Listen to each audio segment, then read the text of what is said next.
الحمد لله رب العالمين وصلى الله وسلم وبارك على محمد وعلى آله وصحبه أجمعين. So today inshallah ta'ala we'll be looking at chapter 10 from Kitab at-Tawheed, and that is a chapter which the Imam has entitled Babu ma ja'a fi al-dhabhi li ghayrillah, the chapter regarding the ruling of sacrificing for other than Allah. Sahid, is the sound good? Can you hear that? Yes, perfect. Okay, alhamdulillah. Alhamdulillah. طيب. So previously, the Imam, rahimahullah ta'ala, he has presented a handful of chapters which centered around and were related to the principle of what we called causality or causation, qa'idat al-asbab. And that was the principle we said repeatedly that if we establish a cause and effect relationship between two things, and we basically say that this thing can bring about this result, and we can't support that with the Sharia, we can't support it with any religious text, and we can't support it with any tajriba, we can't support it with any experiential evidence, then that is a type of shirk. And he gave lots of examples. He gave several examples of that to drive home the point of this principle and how it relates to at-Tawheed, and how establishing this causality or causation between two things is a type of shirk. Now, the Imam is going to present a series of chapters that are related to and revolve around another very important principle related to at-Tawheed. And that is the principle مَا ثَبَتَ أَنَّهُ إِبَادَةٌ فَصَرْفُهُ لِغَيْرِ اللَّهِ شَرْكٌ أَكْبَرٌ. مَا ثَبَتَ أَنَّهُ إِبَادَةٌ فَصَرْفُهُ لِغَيْرِ اللَّهِ شِرْكٌ أَكْبَرٌ.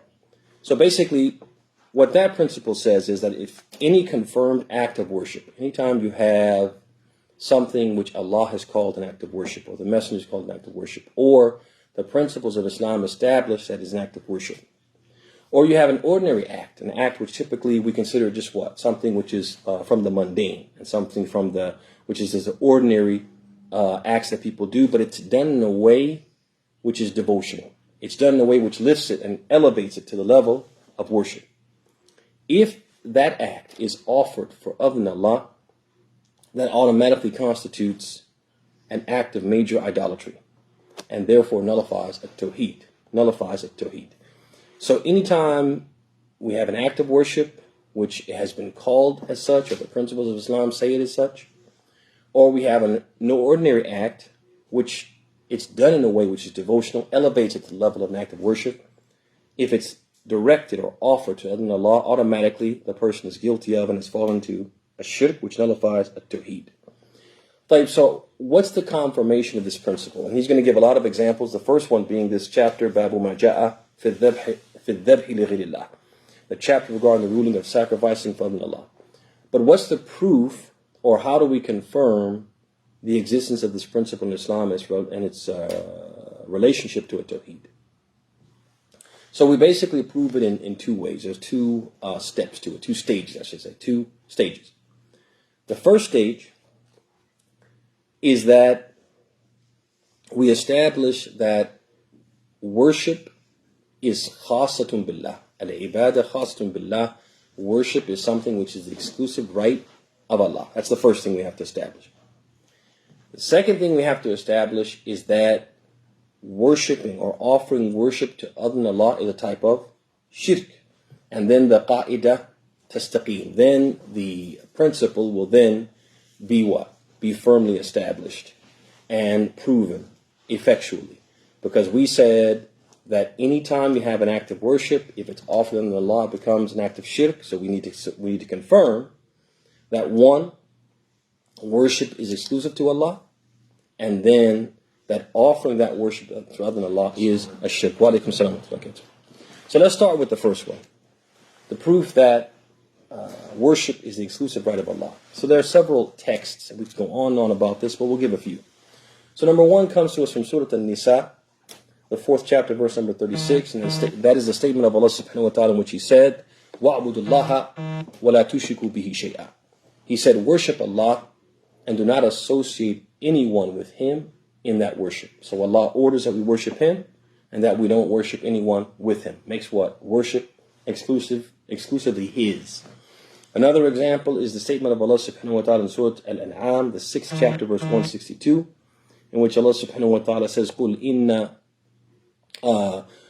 إن صلاتي ونسكي ومحياي ومماتي لله رب العالمين لا شريك له. He says, say indeed, my prayer, my sacrifice, my life, and my death are for Allah, Lord of the worlds, without rival or associate. Right? It's supposed to be all for Allah. My prayer, an act of ibadah. All for Allah without associate. My sacrifice, my dhabh, right? My sacrificing an animal for Allah's sake should be for Allah's sake and not for the sake of others. La sharika lah. But another example comes to us from Surah Al-Isra, the 17th chapter, verse number 23. And that's the statement of Allah subhanahu wa ta'ala in which He said, وَقَضَى رَبُّكَ أَلَّا تَعْبُدُوا إِلَّا إِيَّاهُ وَبِالْوَالِدَيْنِ إِحْسَانًا. He says, and your Lord has decreed that you worship none but Him and that you are dutiful to your parents. Allah has decreed that worship be exclusively His. Any act of worship should only be offered to Him.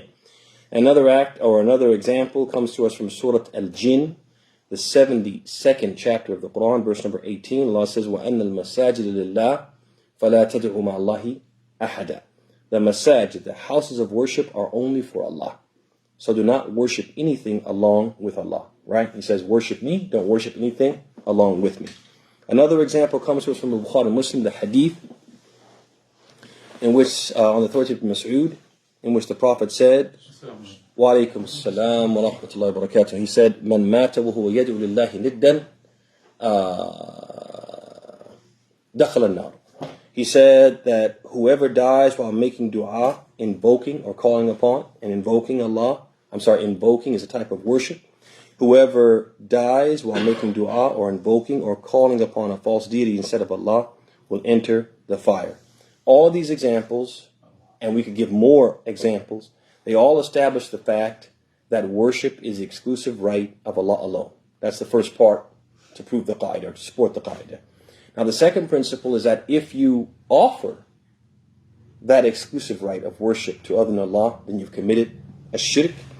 And the proof for that, or the proofs for that, are numerous. Among them is the statement of Allah subhanahu wa ta'ala in Surah Al-Mu'minun, verse number 117. He says, وَمَنْ يَدُعُ مَعَ اللَّهِ إِلَهًا آخَرَ لَا بُرْهَانَ لَهُ بِهِ فَإِنَّمَا حِسَابُهُ عِنْدَ رَبِّهِ إِنَّهُ لَا يُفْلِحُ الْكَافِرُونَ. Whoever invokes besides Allah another God, for which they can provide no proof, will surely find their penalty with their Lord. Verily, the disbelievers will never succeed. He called the people who associate partners with Him in His worship, He called them kafirun. Why? Because they committed what? A shirk. They became disbelievers because they committed a shirk. We also have the ayah from Surah, the two verses from Surah Fatir, which is the 35th chapter, verses 13 and 14, which Allah subhanahu wa ta'ala says, ذَلِكُمُ اللَّهُ رَبُّكُمْ لَهُ الْمُلْكِ وَالَّذِينَ تَدْعُونَ مِن دُونِ اللَّهِ مَا يَمْلِكُونَ مِنْ قِطْمِيرٍ إِن تَدْعُوهُمْ لَا يَسْمَعُوا دُعَاءَكُمْ وَلَوْ سَمِعُوا مَا اسْتَجَابُوا لَكُمْ وَيَوْمَ الْقِيَامَةِ يَكْفُرُونَ بِشِرْكِكُمْ وَلَا يُنَبِّئُكَ مِثْلُ خَبِيرٍ. He said, that is Allah, your Lord.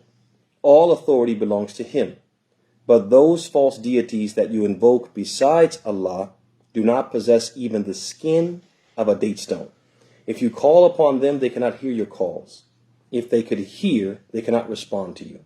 On the day of resurrection, they will reject your shirk, your idolatry, and no one can inform you like the all-aware, Allah. So now this ayah is one of the best verses that proves that offering an act of worship to other than Allah is an act of shirk, because Allah literally calls it so.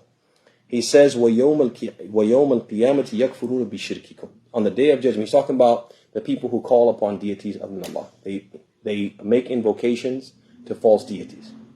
And He says, إِن تَدْعُوهُمْ لَا يَسْمَعُوا دُعَاءَكُمْ. If you call upon them, if you invoke them, they don't what? They don't hear your prayers. وَلَوْ سَمِعُوا مَا اسْتَجَابُوا لَكُمْ. And even if they heard your prayers, they don't what? They can't respond. Then He says, وَيَوْمَ الْقِيَامَةِ يَكْفُرُونَ بِشِرْكِكُمْ. And on the day of judgment, they will belie, they will deny, they will reject your what? Your act of idolatry. Allah calls it an act of idolatry. He calls it shirk. And so this establishes and supports the principle that we said, مَا ثَبَتَ أَنَّهُ إِبَادَةٌ. once we confirm that something is an act of worship, فَصَرْفُهُ لِغَيْرِ اللَّهِ شِرْكٌ, or فَصَرْفُهُ, some of them say, they qualify, they say, فَصَرْفُهُ لِغَيْرِ اللَّهِ عَلَى وَجْهِ التَّعَبُّدِ شِرْكٌ, that when you offer it to Allah in a way which is devotional. And this is going to be important because we're going to see that there's some acts of worship which, depending on the circumstance, they're not acts of worship, right? It depends on how they're done, right? And certain other circumstances will elevate it to a level of worship. And if it's done in that way, for other than Allah, it becomes shirk, but not otherwise. So the first set of text tells us worship is exclusive to Allah. It's exclusively His. And the second set of text shows us that worshiping other than Allah, or offering acts of worship to other than Allah, is shirk. And that confirms the principle. Now the Imam, as I said, is going to give us a series of chapters. He's going to present a series of chapters as examples of this qa'idah. Examples of things which violate this qa'idah. Things that people commonly did during his time, and still they do it today. And the first one he mentions is ad-dabh, right? Sacrificing for other than Allah. Now, before we delve into the chapter itself, I just want to mention that the Imam, he gives this example of ad-dabh. And some people will say, sacrificing, it doesn't resonate with me. Because there are many American Muslims who have been Muslim for years and have never sacrificed an animal. They have never sacrificed an animal. They've never gone out and done that. It doesn't resonate with them. And to them, this is an act of worship which is ancient. It's something which is outdated. It's not something people typically do, people typically practice, and it won't resonate with them. It's important for those people who are looking at it and saying, it doesn't resonate with me. I don't see the significance. Is this really something we should be talking about? Are we wasting our time here? What we need to understand is that what the Imam is doing is providing examples. It's not about necessarily the specific example of a dhabh per se. Person says, again, is it relevant? Does this have any relevance? It doesn't resonate with me. It's not about the specific act of worship that he's going to mention examples of. But rather it's about what the overall principle, and this is an example of the principle, understand the principle. Once we confirm that something is an act of worship, offering it to other than Allah is an act of shirk. And so therefore, we have to avoid offering anything that could remotely be considered an act of worship to other than Allah. That's the point. And he's driving home the point by giving examples. He begins with this example, but it's not the only example. And we can't be so focused in the example that we can't see the forest for what? For the trees, right? The issue is understanding that once something is confirmed as an act of worship, it should never be offered to other than Allah. If it is something which is typically mundane, something we do all the time for others and with others and vis-a-vis others, but we do it in a devotional way, it can only be offered in that way to Allah. If we offer to those others in that way, then it will again be an act of shirk. We need to understand that. And he's helping us in practice by giving these examples. And so we can't be so focused on the examples and belittling the examples that we do what? That we begin to dismiss the qa'idah, the principle, that the actual point is an example of. It's about the principle, not the actual example. And I mention this because there are actually people nowadays who are considered scholarly, who have a large following, who are actually teaching people that certain acts of worship that are done for other than Allah do not constitute a shirk. And the people who do it are not guilty of a shirk, and they're not mushrikeen. They're actually saying this. And some people are what? Nodding their heads and agreeing with them. Not only nodding their heads and agreeing with them when other people who are online and commenting on these videos are saying, hey, this is an act of shirk. What this person is saying is wrong. Don't follow him. Don't listen to him. Those people who are nodding their heads begin now to what? Defend what the person is saying. Why are they defending him? Because they haven't understood this principle. They haven't understood this principle that once we establish something as an act of worship, as soon as you offer it to other than Allah, you've automatically become guilty of what?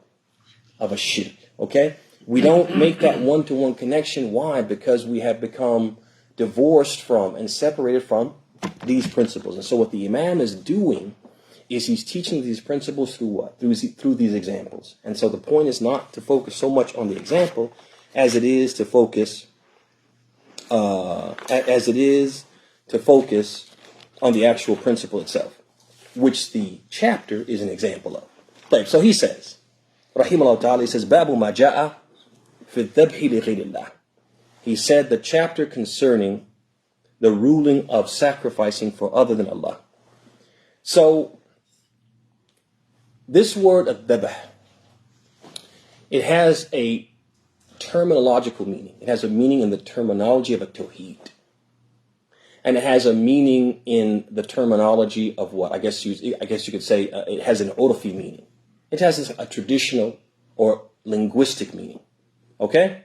So the meaning of sacrifice in these books that are talking about at-Tawheed is at-taqarrub bi-izhaq al-nafs wa iraqat al-dam. It is seeking nearness to someone or something. So it has that component. When we talk about sacrificing, as it relates to the books of at-Tawheed, it has that component of seeking what? Of seeking nearness to someone or something. How? By dispatching the soul and spilling the blood of a sacrificial animal. Izhaq al-nafs, dispatching the soul. Because if you slaughter the animal, what happens to its soul? Right? It gets dispatched, right? وَإِرَاقَةِ الدَّمِ. And when you cut those 3 veins across the front of the neck, what happens? The blood gets spilled. Okay? And the flesh of the animal, after the slaughtering, or the sacrificing, I should say, I want to use the word sacrificing here. After the sacrificing the animal by dispatching its soul and spilling its blood, what remains? The flesh, right? The meat, the carcass. And that carcass, in the process of a dhabh, in the terminological meaning of at-Tawheed, the books of Tawheed, that flesh is merely a byproduct of the process. It's a secondary motive, and it's of minimal importance when you compare it to what? The actual what? Taqarrub, or the desire to what? Seek nearness to someone or something. This is different from a dhabh as we know it in the urf, or in the language. Linguistically, lughawiyan or urfiyan. So when we say a dhabh, and we're talking about, for example, dhabh from a linguistic or a traditional customary sense, then the animal's meat is what? Is the primary motive. And it cannot be secured except by what? Izhaq al-nafs wa iraqat ad-dam. Dispatching the soul and spilling the blood. But what's our primary motive? Our primary motive is what? Is the meat in the language or in the tradition. But when we talk about, from the point of view of at-Tawheed, what the Imam is talking about in this chapter, we're talking about where at-taqarrub, seeking nearness to someone or something, that's the primary motive. And the meat is just what? Taba'an. It's just something which is a byproduct of that whole process. To illustrate the difference, I'll give you an example.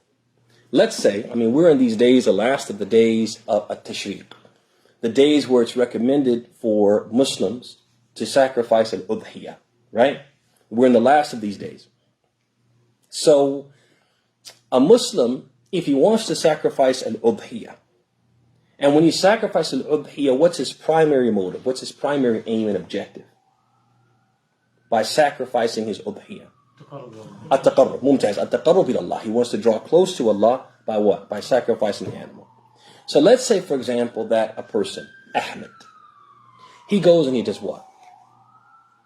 He makes an udhiyah. Okay? So he dispatches the soul, he cuts the 3 veins, Bismillah, Allahu Akbar, right? He does all those things, and the animal, its carcass is there. Okay?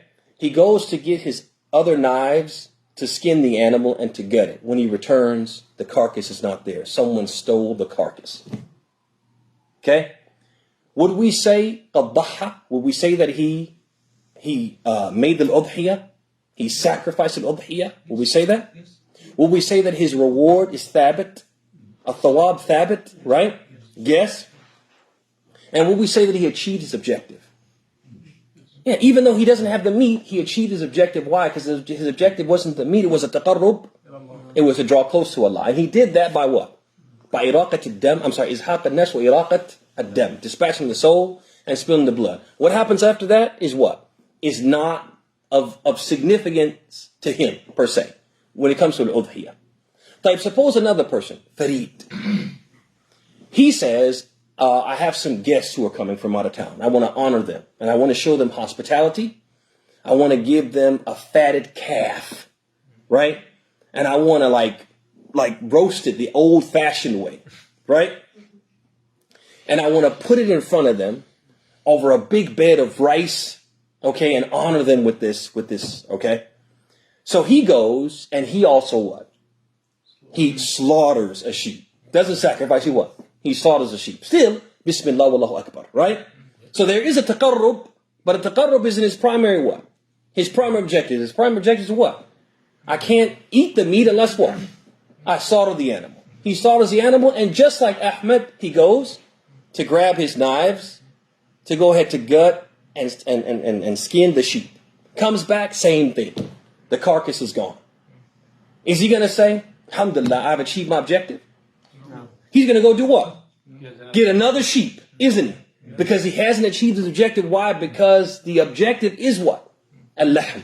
So you guys see the difference? In English, we would just say sacrificing and slaughtering. You guys see the difference? But in Arabic, they just say what? Al-dabh.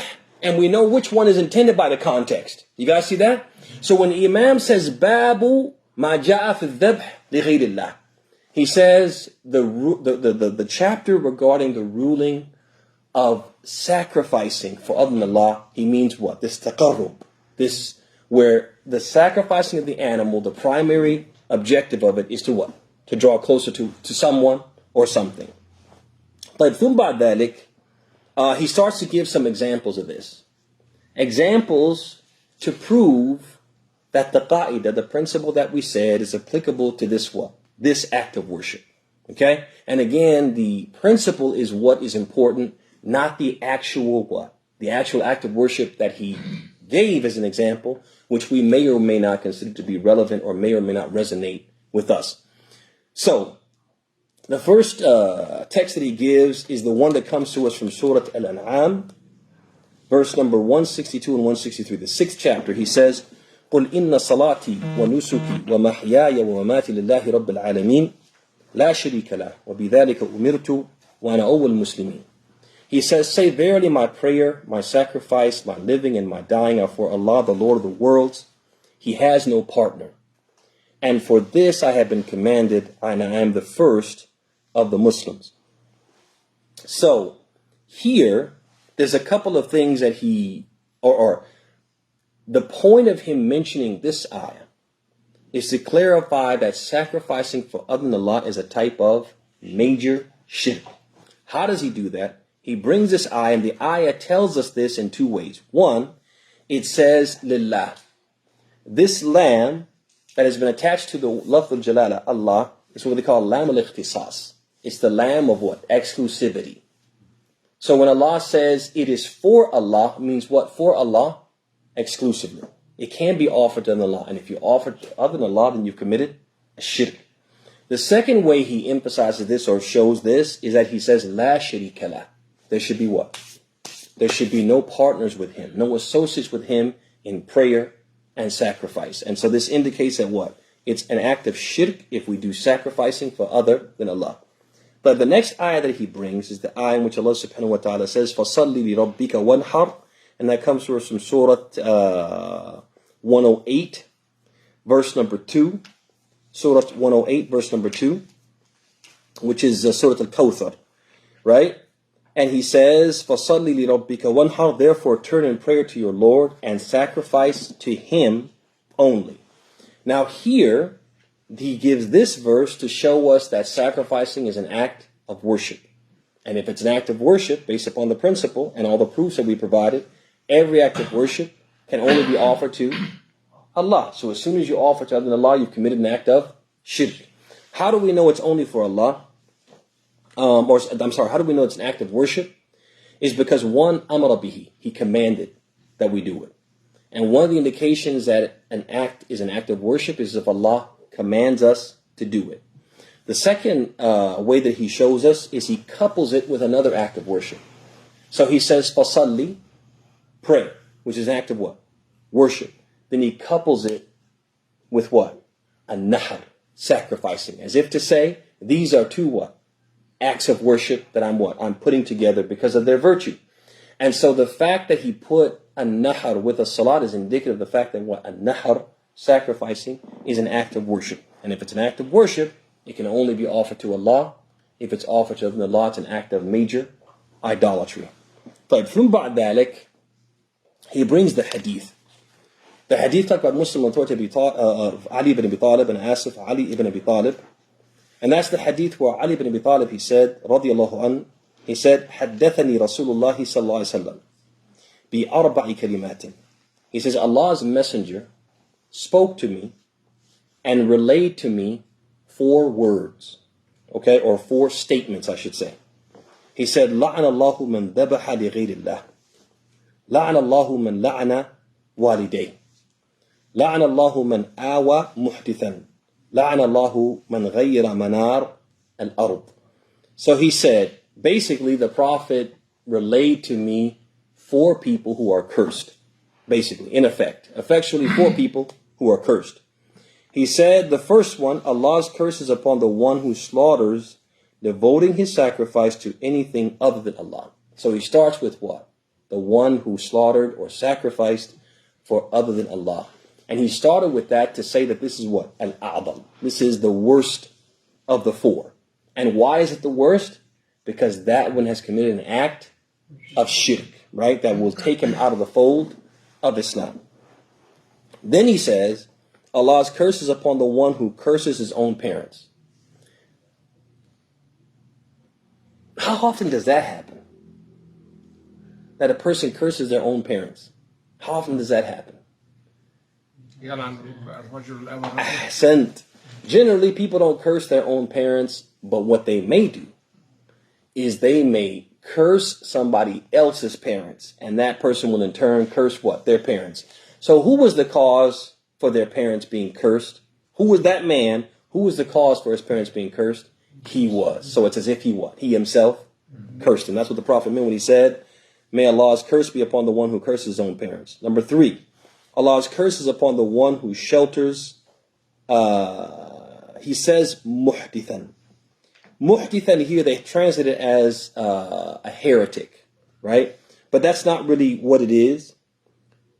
Muhdithan here, it means someone who committed a crime. They did some type of crime against Allah, and someone does what? They basically shelter them and protect them from getting sentenced or convicted or charged by the law. They protect them. So in this way, they're actually aiding and abetting someone who has committed a crime against Allah. And that's why they are also what? Cursed. And then last but not least, Allah's curse is upon the one who alters the landmarks, who changes boundary lines. So you have 2 neighbors. And both of them, let's say they have 3 acres. And they're what? They're butted up against each other. And so this one, he comes out at night. And he changes what? The markers. And moves it 3 feet or 4 feet or 5 feet onto his neighbor's land. So he basically stole that much of his neighbor's land. Whoever does that, the Prophet said, may Allah's curse be upon him. So if you notice, what's the proof from the hadith? Is that the Prophet ﷺ, he cursed the one who sacrificed for other than Allah. And this indicates that sacrificing for other than Allah is a major sin. Why? Because one of the indications the scholars have mentioned, one of the indications that something is a major sin is if Allah or His Messenger curse the one who does it. So as soon as you see لَعْنَ اللَّهُ مَنْ فَعَلَ كَذَا وَكَذَا, may Allah's curse be upon the one who does this or that. Or أَلَا لَعْنَةُ اللَّهِ عَلَى, is not the curse of Allah upon. Whatever that action is, whatever that belief is, whatever that statement is, it becomes, well, automatically, it becomes a major sin. So when Allah says, when the Prophet says that slaughtering for other than Allah is a major sin, it means slaughtering for other than Allah is prohibited. And not just an ordinary prohibition, it's one of the major sins. And so doing so for the sake of Allah, why is it a major sin? Because it's shirk, right? And so if it's shirk, if it's major shirk, then obviously it proves the point that the Shaykh is making in the chapter. That slaughtering for other than Allah is a type of what? Major shirk. It violates that principle that we said, whatever is confirmed as an act of worship, if you offer to other than Allah, it automatically becomes what? An act of shirk. So it proves that point. Now he comes to the last athar, or the last proof text in the chapter.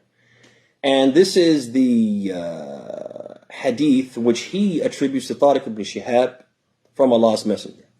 But in reality, it's an athar, it's a statement of Salman, collected by Ahmed in az-Zuhd, and it's authentic as a statement of Salman. It's authentic as a statement of Salman. طيب. And what does it say?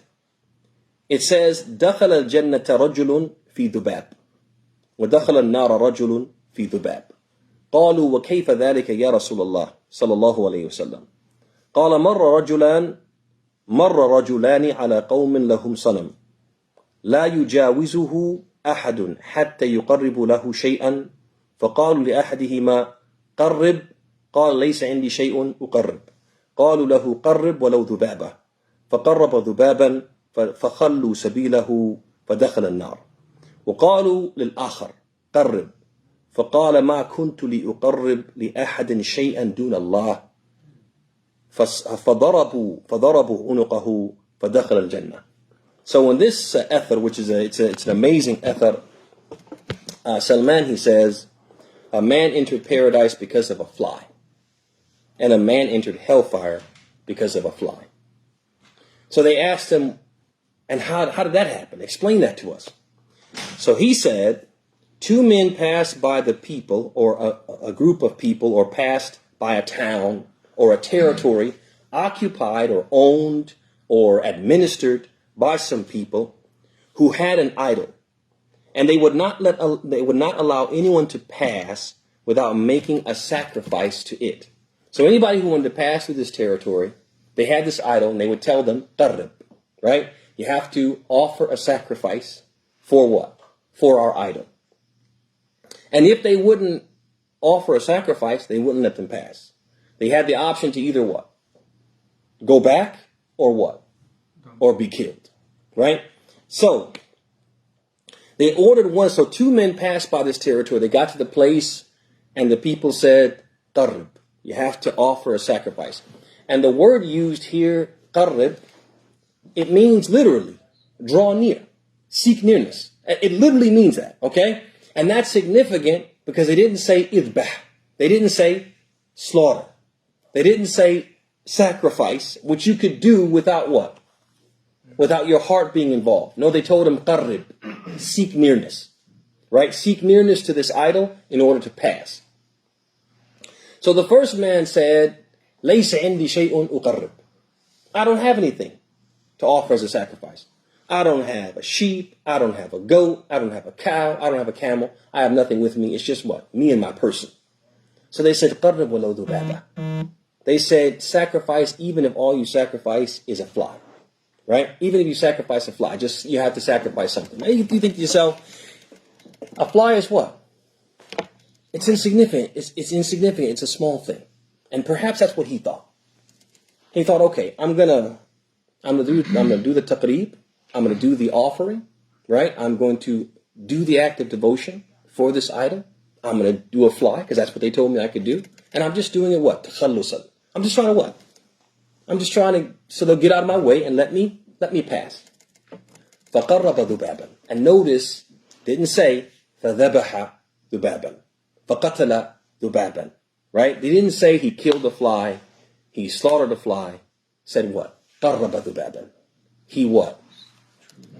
That qarrab has to do with what? The heart. He offered it as an act of devotion or an offering, a devotional offering to the idol. فَخَلُّوا سَبِيلَهُ فَدَخَلَ النَّارِ. They let him go, but he entered the fire. Over what? Over a fly. Then they turned to the next man. They said, قَرِّب. They said, do an offer. I'm sorry, make an offering, a devotional offering to our idol. And he said, ma kuntu liyuqarrib shay'an li ahadin illa Allah. He said, I'm not gonna offer a devotional offering to anyone besides Allah. So they what? They killed him, and he entered heaven. He entered heaven. So now, what does the Athar tell us? It tells us that sacrificing is specifically an act of worship which must only be offered to Allah. And if it's offered to other than Allah, it's an act of major shirk. And if it wasn't, when the person sacrificed the fly, he wouldn't have entered what? The hellfire. If it wasn't an act of major shirk. Now there's a few important notes before we get to the masail that the Imam is going to mention, and we comment on a few of those. So the first thing is that worship is two categories, and this is going to be important as we look at some of the other chapters that the Imam is going to bring.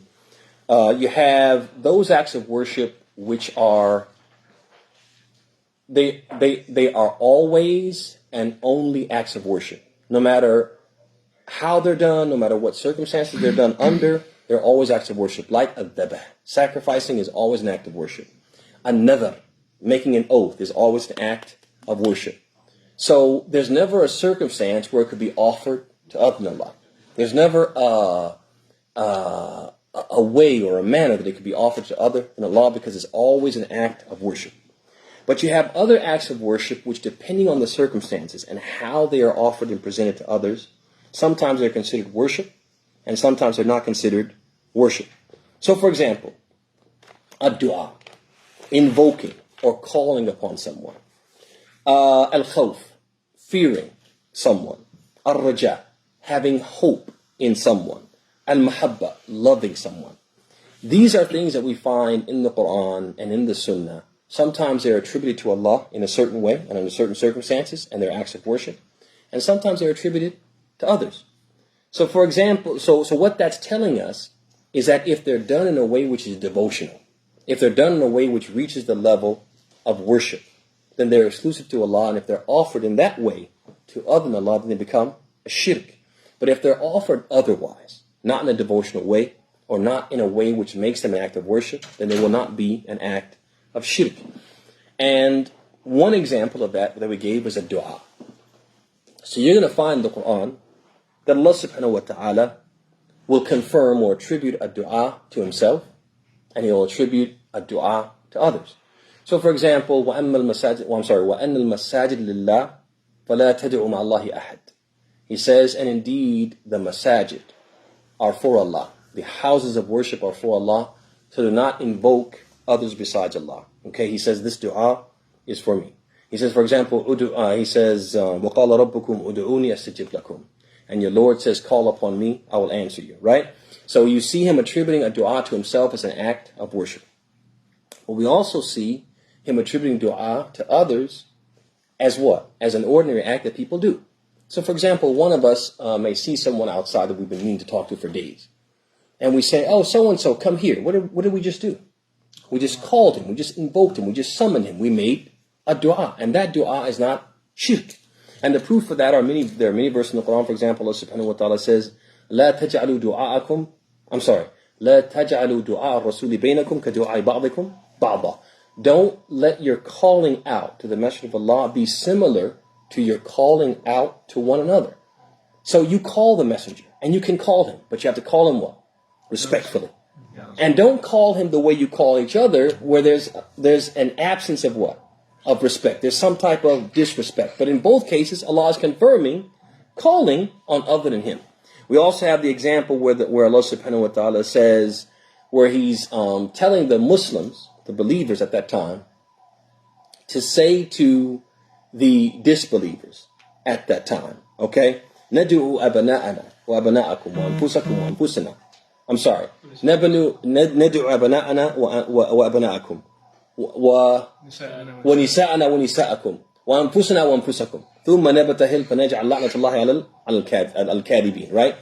So he says, say to them, these disbelievers who are making these false claims, say to them, let us summon, let us call right, our sons and your sons, our women folk and your women folk, ourselves and yourselves. Notice Allah is telling the believers to what? To tell them, let's call, right? So he's confirming this calling. So what that tells you is that a dua, sometimes it's what? Ibadah, and sometimes it's not ibadah. So when will a dua be an ibadah? And if we understand this, we'll understand how some of these other things that the Imam is going to mention in subsequent chapters, how they sometimes are ibadah and sometimes not ibadah, and how do we know the difference, right? So sometimes a dua is ibadah. We know it's ibadah because of the matlub, because of the thing that the person is requesting. They're requesting something la yaqdiru alayhi illallah. They're requesting something which only Allah can produce, only Allah can fulfill, only Allah can supply, only Allah can provide. So for example, a person says, he asks someone for ghufran al-dhunub. He asks someone to forgive his sins. Allah says, وَمَن يَغْفِرُ الذُّنُوبَ إِلَّا اللَّهُ. Who can forgive sins besides Allah? So now if he's asking someone to forgive his sins besides Allah, he's asking that person for something only Allah can fulfill. So that would be a type of shirk in dua. You guys see that? Another example, he asked that person, أَن يُدْخِلَهُ الْجَنَّةِ, that person would enter him into paradise. Can anyone enter the paradise except Allah? So again, what makes that dua a type of shirk or an act of worship which offering to Allah constitutes a shirk is fin matlub, the thing that he's asking for. You guys see that? That another example of what will make a dua a type of shirk is fi tariqat at-talab, the way that the person asks. The way that the person asks.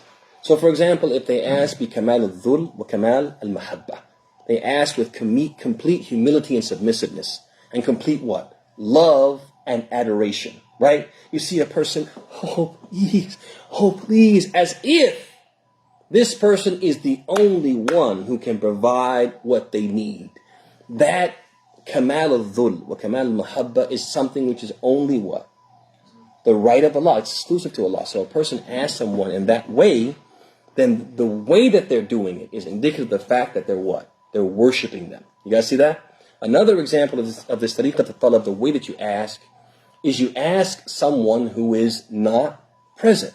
They are in fact what? Very far away. And I'm not talking about you call them on a cell phone. I'm saying a person is here in this masjid calling upon someone in India, calling upon someone in another foreign country, very far away. The way that they're asking them, with this great distance between them, is indicative that what? They believe that either the person can what?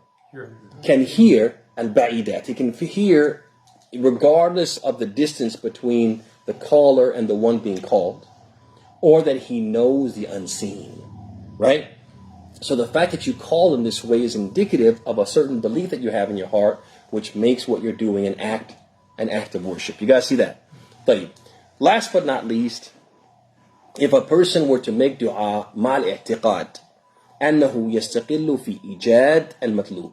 If he made dua to whoever he made dua to, he invoked whoever he made an invocation to, and when he made that invocation, he was of the belief that this person is able to bring about or to fulfill my request independently of Allah, right? Even if Allah wills otherwise, he can bring it into existence. So that dua, if he checked any of those boxes, that dua would be a dua which is what? Exclusive to Allah. A dua that he should only make to Allah. If he makes it to other than Allah, what has he done? He committed shirk. But what if the person who we made dua to was alive? They were present. They were able to do what we wanted them to do. And we believe that their ability to do it was dependent upon Allah's will. If we checked all of these boxes and we called out to someone and we said, hey, brother, they're selling burgers out there. Could you bring me one? Would that be shirk? No. Because the person is what? Alive. They're present. They can do what we're asking them to do. And we believe that ultimately that burger's not going to come except by whose will? Allah. By Allah's will. You guys see that? طيب ممتاز. شبهة دائما يستخدموها يعني. اتفضل. خاصة الاثني عشرية. ايه. هي قول الله عز وجل أو أبناء يعقوب قالوا يا أبانا استغفر لنا. ايه. يستدلون بهذا استدلال باطل إنه نحن نطلب من قبور علي والحسين Subhanallah. أن يغفرون كما طلب ابن يعقوب إيه. من أبوه أن يستغفر له، فنحن نطلب منه أن يغفر لنا كواسطة بيننا وبين الله عز وجل. لكن المشكلة فهذه رد على الشبهة. طيب كان حيا موجودا قادرا, right? So all those things, the boxes that Yaqub checked, these people that they're calling upon don't check those boxes. And so you can see the farq. And it's qiyas mal fariq, right? طيب. So other examples we could give, we gave the example of al-mahabba, loving. There's a certain level of love which should only be offered to Allah.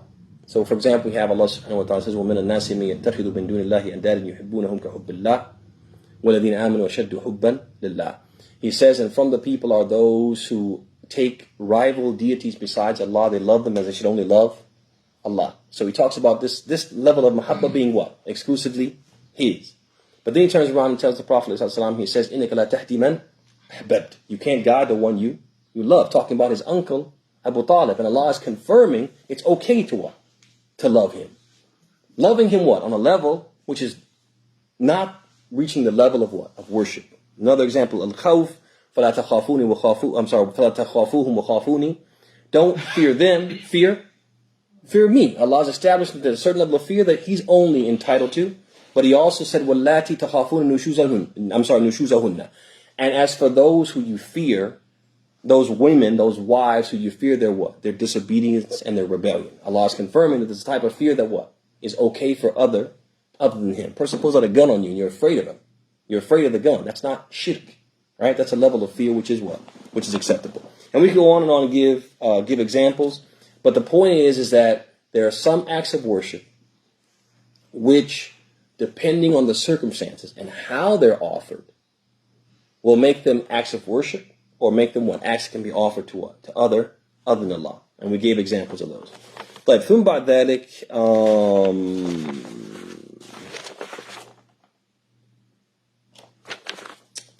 let's talk about al-dhabh really quickly. Al-dhabh, because he mentioned in this chapter about the slaughtering. So basically, we could just break down slaughtering into two categories.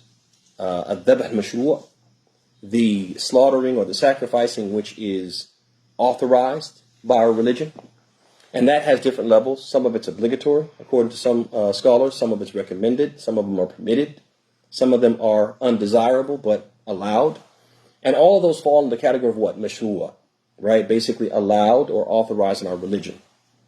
And the original rule when it comes to sacrificing or slaughtering is that it's what? It's permissible. And the proof of that is the hadith which we're going to see in the next chapter, where a man came to the Prophet ﷺ and he mentioned to him that he had nadhara bi an yanhara ibalan bi bawana. That he came to the Prophet and said, O Messenger of Allah, I made an oath to slaughter a camel, to sacrifice a camel in a place called Bawana. So the Prophet said, هل كان فيها وثن من أوثان الجاهلية يعبد. He said, was there an idol from the idols of al-Jahiliyyah, the pre-Islamic period of ignorance, that was worshipped in this valley? And the people said no. So then the Prophet asked, he said, فَهَلْ كَانَ فِيهَا عِيدٌ مِنْ أَعْيَادِهِمْ. Did they have what? A festival from their festivals that they used to hold in this valley? Or a place that they used to frequent and visit and they considered it holy in this valley? And the people said no. So the Prophet said, Ofi bin adrik. He said, go ahead and what? Sacrifice. Didn't ask him what time was he going to sacrifice. Didn't ask him where exactly in the valley he was going to sacrifice. Didn't ask him what type of camel he was going to sacrifice. Didn't ask him any of those things. Tells us what? The original rule is you can what? You can sacrifice at any time. You can sacrifice whatever animal you want to sacrifice from the animals of sacrifice. You can sacrifice them in whatever way you're going to sacrifice them, as long as you what? Fulfill the conditions. Because the Prophet didn't ask about any of that. It tells us what? The asl, the original rule, is that sacrificing is something which is permitted in the deen of Allah. The second category is those, the dhabh, which is mamnu'a, the prohibited type of dhabh, and that has four categories. Could be major shirk, like when a person slaughters or sacrifices for other than Allah. Like in the case of the hadith of Salman, or the athar of Salman, where the person did what? قَرَّبَ ذُبَابًا. He slaughtered what? A fly. but he did it for other than Allah. What major shirk? Second one, minor shirk, and we talked about the example of causality. When a person makes the sacrificing he does a cause that produces an outcome and there's no proof for it. So, for example, some people in certain countries, if they buy a new home, they will bring a sheep to that home and they will what? Sacrifice that sheep on its doorstep, or even in the home sometimes. They'll sacrifice it. And they believe that what that does is yatrud al-jinn. They believe that that's what? It makes the jinn run away from the home. And so now they've made that sacrificing the animal a cause for the jinn to run away. And we talked about this repeatedly previously. When we establish a cause and effect between two things, and we have no proof for it, not from the Quran and Hadith or from experiential evidence, that's a type of what? Shirk, right? It's a type of shirk. The third type of prohibited sacrifice is one which is bid'i. Al-dhabh al-bid'i. And that's, for example, if a person, for example, yukhassis makanan or zamanan lil-dhabh. So he believes that there's certain blessed times where if you sacrifice, you'll get more reward. Or certain places, if you sacrifice, you get more reward. So he is doing it for Allah, but he believes that it's more blessed and he'll get more reward if he doesn't. He has no basis for that. That would be bid'i. And then last but not least, just illegal, just haram. And that's, for example, a person, he sacrifices, but his sacrificing has israf, or tabdhir. It has what? He's being wasteful, he's squandering, and he's being eccentric. He's being eccentric. So basically, a person, he's going to have some guests, he's going to have 5 people over, and he slaughters 10 sheep. Are 5 people going to eat 10 sheep? No. Aham, how many sheep can you eat? Aham? Maybe like a pound. So yeah, I mean, 5 people are not going to eat 10 sheep, right? So that's just what? It's a waste. It's being wasteful. It's squandering. So that would be illegal. How about in some cultures when they want to honor a person and they wait until he come and slaughter the sheep in his presence? Is that what? It's not shirk. It's not shirk because in some cultures, like you said, that's the way you honor. That's the way you make ikram Some al-bayt. scholars they say that الأولى ترك أكل لا أكل. Are you serious? سمعت هذا الكلام الله علم الشيخ ابن عثيمين. Really? I'm gonna have to review that because, like I said, لا تؤكل. really? لا تؤكل. عجيب. تعظيم هذا من باب تعظيم هذا الشخص.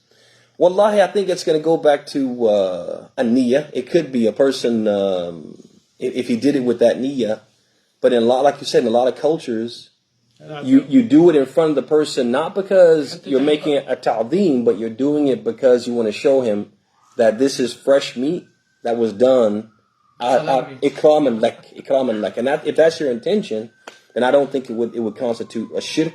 And it will be something that you shouldn't eat because again it's a cultural thing, and a lot of times these things are governed by what? Al-urf. But Allah knows best. I know that. Let me go back to. Let me see what Ibn Taymiyyah said about that. I'll go back to that. But again, like I said, I had. And you might be right because I know he في طلعة السلطان يشدد. في طلعة السلطان يشدد. He's like if a person. When the sultan is passing, like in his motorcade, and somebody slaughters a sheep, he says that's a qarina min qara'an annahu ashrak billah. Yeah, so I'll look at it. Jazakallah khair. I'll look at it. All right, let's look at some of the masail really quickly because it's going to be time for the adhan really quick, shortly. So one of the masail he mentions is that he mentions how in the hadith of Ali, the Prophet began with mentioning the cursing of those who sacrifice for other than Allah. And that is because out of all the things he mentioned, it was what? The most egregious of the crimes. Why was it most egregious? Because it's shirk. Because it was a type of shirk.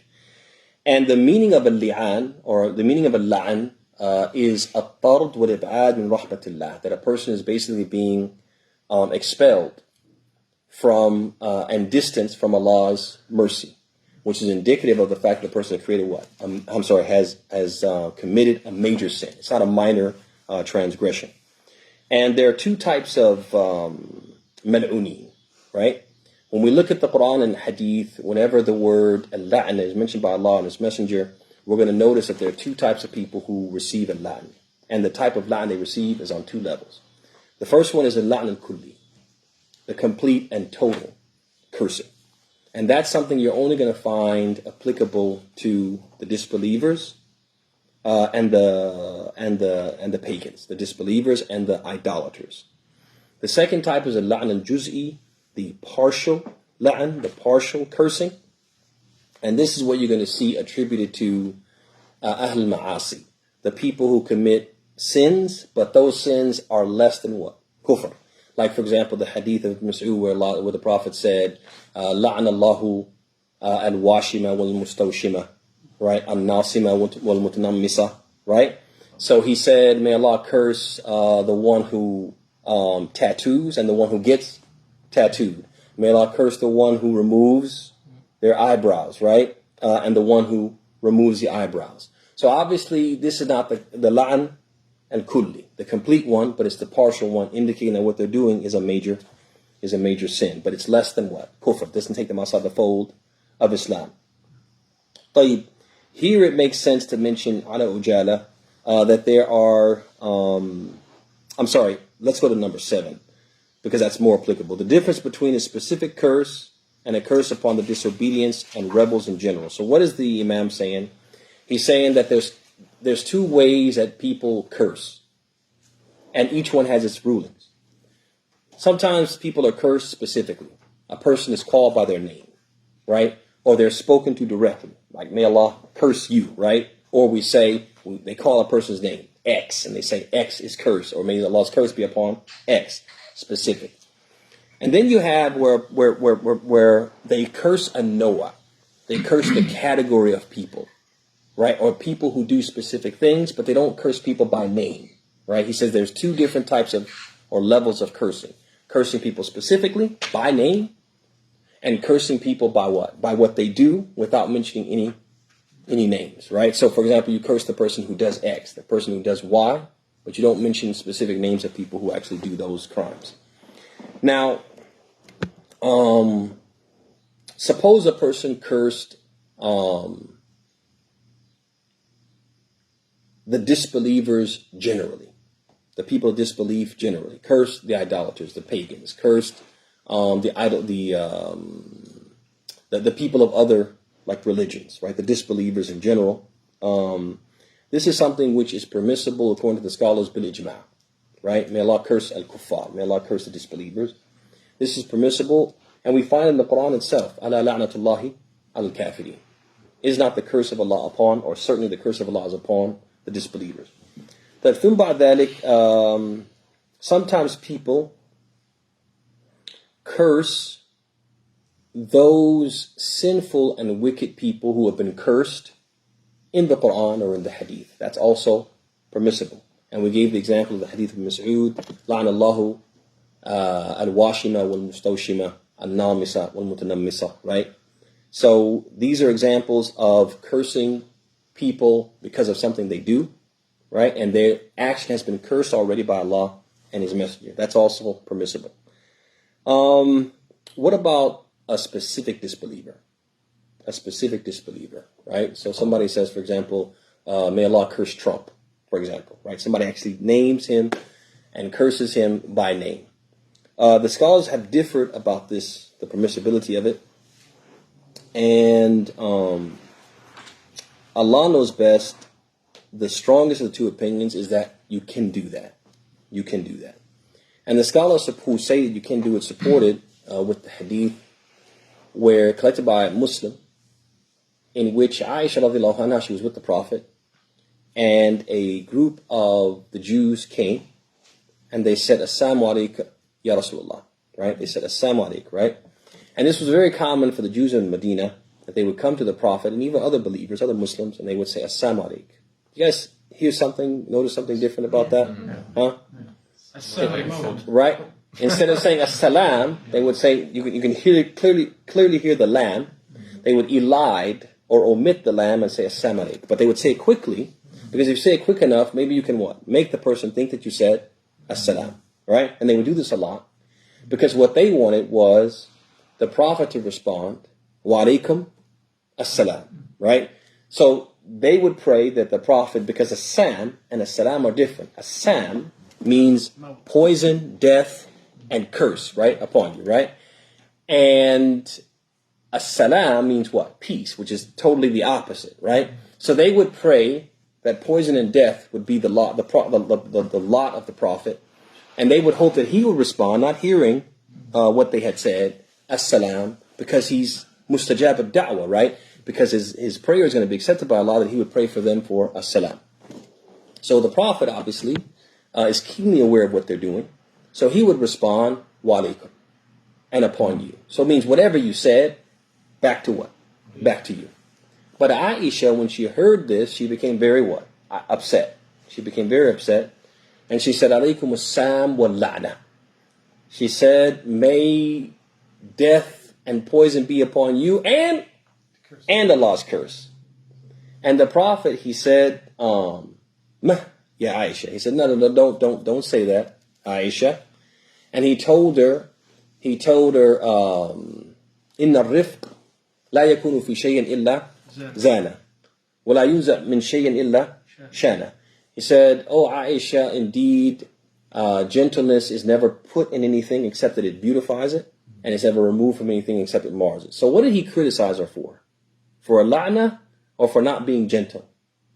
He didn't criticize her for not being, for a la'na. He didn't, if she had said something wrong, if she had done something wrong, if what she said was wrong, the Prophet would have said, no, you can't say that. You can't curse people on their face, etc. He didn't say that. He just said what? It's better to be gentle.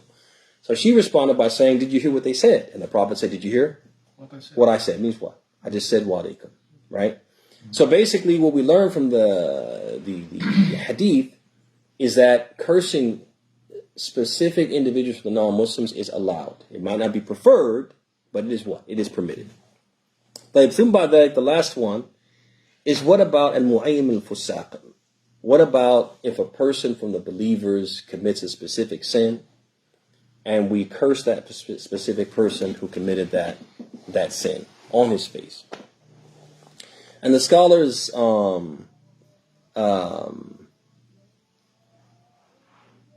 generally, they permit this.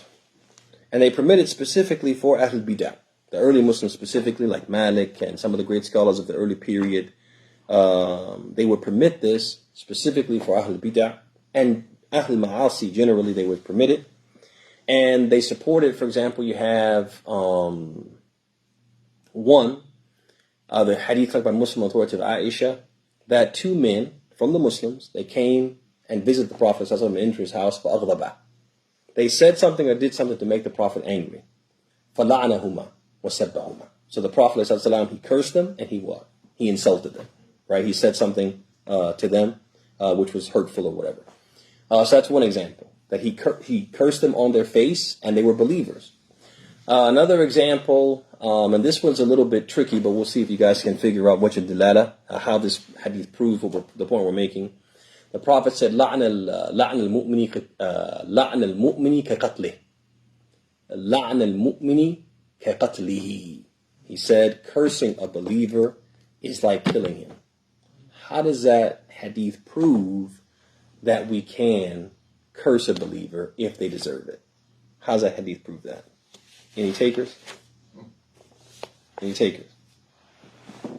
It's tricky, but it's there.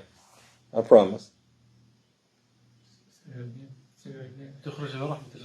He said, لَعْنَ الْمُؤْمِنِ كَقَتْلِهِ. He said, cursing a believer is like killing him. So it would seem like you can't do it, right? But he's saying like you can curse him. It's just like killing him. I mean, right, but can you kill a believer? Say it. If he deserves it. Can you kill a believer? Yes, if he what? If he deserves it, right? If he deserves it. There might be certain circumstances where taking his life is what? Is permitted. So as the Prophet is saying what? There's also circumstances where what? Cursing him is permitted because he deserved it. Ahsant. Yes, that's it. Last but not least, there's a few other ones I want to mention, but one of the most important ones is this number 11.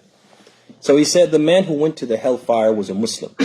If he would have been a disbeliever, kafir, the Prophet would not have said, دَخَلَ النَّارَ فِي ذُبَابَةٍ.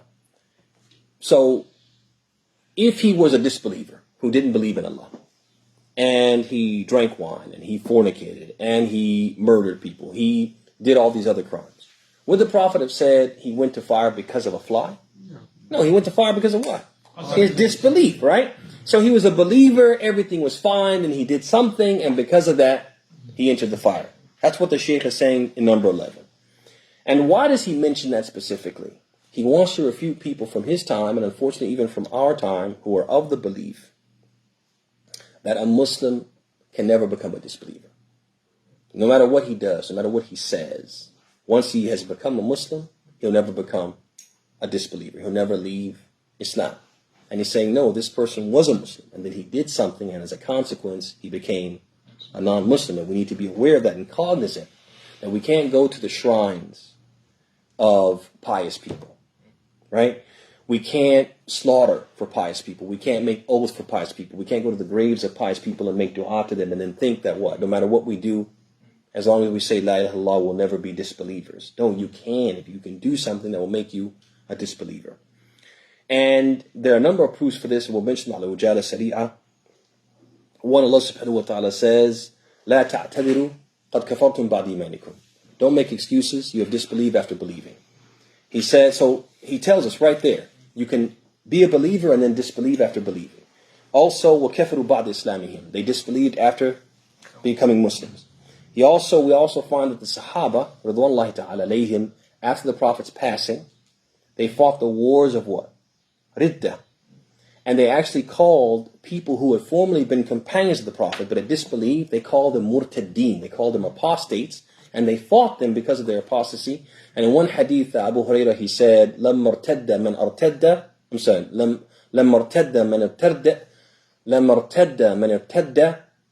مِنَ الْعَرَبِ. He said, when those formerly Muslim Arabs apostated, right? So he called them what? Apostated. They had been Muslims and then they disbelieved. Also, we have the ijma' of the ulama, that whoever disbelieves after having been a Muslim should be what? Should be put to death. That indicates that they understand that there's some people who disbelieve and there's a punishment for that. There can't be a punishment for it if it can't take place. And then last but not least from the proofs is if you look in the Kitab al-Fiqh, regardless of madhab, regardless of the schools of thought, if you look at the books of fiqh from the Hanafi madhab, from the Shafi'i madhab, from the Maliki madhab, from the Hanbali madhab, you're going to find a chapter, Bab Hukm al-Murtad, the chapter regarding the ruling of the person who apostates, right? And how can all of these scholars be of the opinion that there's something called an apostate, and then we say that a person can never become a disbeliever, that they're all in agreement that there's some things that you can do and say and believe that will make you a disbeliever. We have to understand that, and we have to be afraid of that. Be aware of that and be afraid of that. And with that, we bring today's session to a close. هذا وصلى الله وسلم وبارك على محمد وعلى آله وصحبه أجمعين. السلام عليكم ورحمة الله وبركاته.